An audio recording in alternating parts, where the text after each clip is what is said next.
上星期咧到朋友屋企食飯喎，咁一入到屋企咧聞到陣陣湯水香味啊！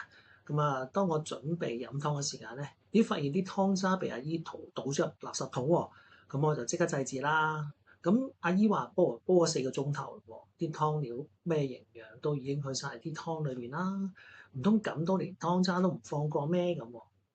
嗱，其實大家要知道咧，呢個係錯嘅。咁雖然咧湯渣嘅味道咧未必好討好喎，咁但係當中嘅營養成分啦，甚至乎多於湯水嘅。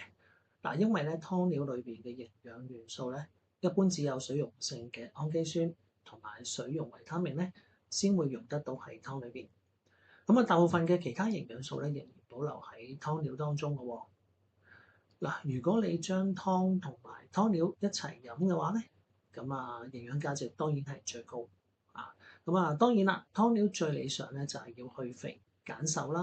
咁如果你唔理雞腳、肥豬肉、豬骨呢啲通通都食嘅話咧，咁樣飲法嘅話咧，咁啊真係飲啖湯都會肥啦，係咪？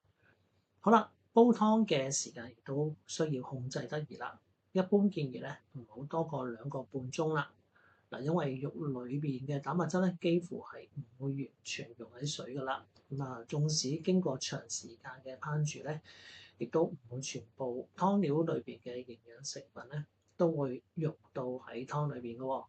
咁而配菜裏邊嘅維他命咧，經過長時間嘅烹調咧，咁亦都全面流失噶啦。咁呢一次煲咗4個鐘頭喎，咁的確咧會令到營養大大咁流失咗啦。嗱，呢啲都唔係最大問題，最大嘅問題就可能係鹹度。嗱，記得輕手得嚟咧，記住唔好重複加鹽調味咯喎。